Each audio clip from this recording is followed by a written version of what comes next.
എറണാകുളം ഇടക്കൊച്ചിയിൽ ഇപ്പോൾ നാട്ടുകാർ കയറി റോഡ് ഉപരോധിക്കുക. വേലിയേറ്റത്തെ തുടർന്ന് വീടുകളിലും റോഡിലും വെള്ളം കയറിയതിനെ തുടർന്നാണ് നാട്ടുകാർ പ്രതിഷേധിക്കുന്നത്. എൻ്റെ വാർത്തകളിലേക്ക് പോവുകയാണ്. സംസ്ഥാന പാതയിൽ ബസ് ഉൾപ്പെടെയുള്ള വാഹനങ്ങൾ ഇപ്പോൾ കുടുങ്ങിക്കിടക്കുന്നുണ്ട്. പ്രതിഷേധം തുടരുന്നു. ശ്യാംകുമാർ അവിടെ നിന്നും ടെലിഫോണിൽ ചേരുന്നു. Shyam, good morning. ശ്യാം, യഥാർത്ഥത്തിൽ ഈ നാട്ടുകാരുടെ പ്രശ്നങ്ങൾക്ക് പരിഹാരമായില്ലേ? കുറച്ചു കാലമായല്ലോ അവരിതിനെക്കുറിച്ച് പറയുന്നത്.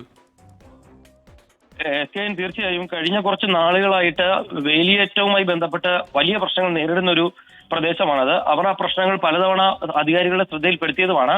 പക്ഷേ ഇന്നലെയും ഇതേ പ്രശ്നമുണ്ടായി. ആളുകൾക്ക് വീട്ടിൽ കിടന്നുറങ്ങാൻ കഴിയാത്ത സാഹചര്യം, വീടിന്റെ ഉള്ളിലേക്കും റോഡിലേക്കും ഒക്കെ വെള്ളം കയറുന്ന ഒരു സാഹചര്യം ഉണ്ടായി. ഇതോടുകൂടിയിട്ടാണ് നാട്ടുകാർ രാവിലെ കൗൺസിലറുടെ നേതൃത്വത്തിൽ റോഡ് ഉപരോധിച്ചത്. അതായത് സംസ്ഥാന പാതയാണ് ഉപരോധിച്ചുകൊണ്ടിരിക്കുന്നത്. ഇതോടെ വലിയ ഗതാഗത കുരുക്കുണ്ടായി. ബസ്സുകളടക്കം അരൂരിൽ നിന്നും വരുന്ന ബസ്സുകളടക്കം റോഡിൽ കുരുങ്ങി. ഇതോടെയാണ് ഇപ്പോൾ പോലീസ് അവിടെ എത്തുകയും സമരക്കാരോട് പിരിഞ്ഞു പോകണമെന്ന് ആവശ്യപ്പെടുകയും ചെയ്തത്. പക്ഷേ സമരക്കാർ പിരിഞ്ഞു പോകാൻ തയ്യാറായില്ല. ഇതോടെ വാക്കേറ്റം ഉണ്ടാകുന്ന ഒരു സ്ഥിതി ഉണ്ടായിട്ടുണ്ട്. നിലവിലും റോഡ് ഉപരോധം തുടർന്നുകൊണ്ടിരിക്കുകയാണ്.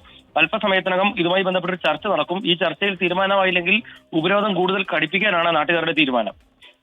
Okay, thank you Shyamkumar.